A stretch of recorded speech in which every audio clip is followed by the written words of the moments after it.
बिट्टू खरगोश जंगल की चांदी थी। उसकी सफेद फर धूप में चमकती थी। रवि जंगल का दोस्त था। पेड़ों से बातें करता और जानवरों की मदद करता था। एक दिन जंगल के किनारे बिट्टू की टांग उलझ गई। वह बेबस होकर फफकने लगा। रवि ने उसकी आवाज सुनी, दौड़ता हुआ आया। धीरे धीरे उसने उलझी टांग को सुलझाया। बिट्टू ने राहत की सांस ली। आभार से उसकी बड़ी बड़ी आंखें रवि की आंखों से मिली। एक खूबसूरत मित्रता का बीज बोया गया। हर सुबह रवि जंगल के किनारे आता, घास लाता, बिट्टू के साथ नाश्ता करता। वह उसे जंगल की कहानियां सुनाता, पहाड़ों के रहस्यों के बारे में, नदियों के गीतों के बारे में। बिट्टू जिज्ञासा से झिलमिलाती आंखों से सुनता, पूंछ हिलाता। एक दिन जंगल में आग लग गई। रवि ने बिट्टू को सुरक्षित छुपाया, फिर मदद के लिए दौड़ा। बिट्टू डर से कांपता हुआ देखता रहा, रवि की वापसी का इंतजार करता। लौ बुझाई गई। रवि लौट आया, धुएं से सना हुआ, पर मुस्कुराता हुआ। उस रात बिट्टू ने जंगल की चांदनी की नहाई में सोचा, वह जानवरों में इंसान का सबसे अच्छा दोस्त पाया था।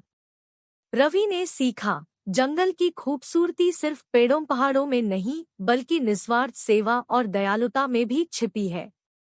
उनकी दोस्ती जंगल के गीत में मिलने लगी, हवा में लहराने लगी। रवि और बिट्टू जंगल के दोस्त, एक दूसरे को याद दिलाते हुए कि मित्रता किसी भाषा या आकार की मोहताज नहीं, सिर्फ शुद्ध दिल की। राहुल, वीना और मयंक, तीन दोस्त एक रोमांचक जंगल सफारी पर निकले थे। जीप खुले मैदानों को चीरती आगे बढ़ रही थी। हिरणों का झुंड भागा, पक्षियों ने चिहुंकार मिटाई। राहुल की आंखें हर नजारे को कैद कर रही थी। हाथी झील में नहाते, बंदर पेड़ों पर कलाबाजी करते, और विशाल शेर जो राजसी नजरों से उन्हें देख रहा था। वीना ने दूरबीन से चीतल को पहचाना, उसकी नन्ही गर्दन उसकी माँ के बगल में झूमती हुई। मयंक वनस्पति और पक्षियों की किताब से लगातार जानकारियां सुना रहा था, जंगल को एक खुली किताब बनाते हुए। उन्होंने नदी के किनारे एक पिकनिक का आनंद लिया, सूखी लकड़ियों से आग जलाई और रात की कहानियां सुनी। जंगल की रातों की खामोशी को तोड़ते हुए उल्लू का हूहू और कीड़ों का राग बजता रहा। एक शाम जीप एक सफेद बाघिन के पास रुक गई। उसकी धारियों में जादुई चांदनी चमक रही थी। तीनों दोस्त दंग रह गए। प्रकृति की अनोखी सुंदरता ने उन्हें झकझोर दिया। उस पल उन्हें लगा, वे किसी सपने की दुनिया में आ गए हैं।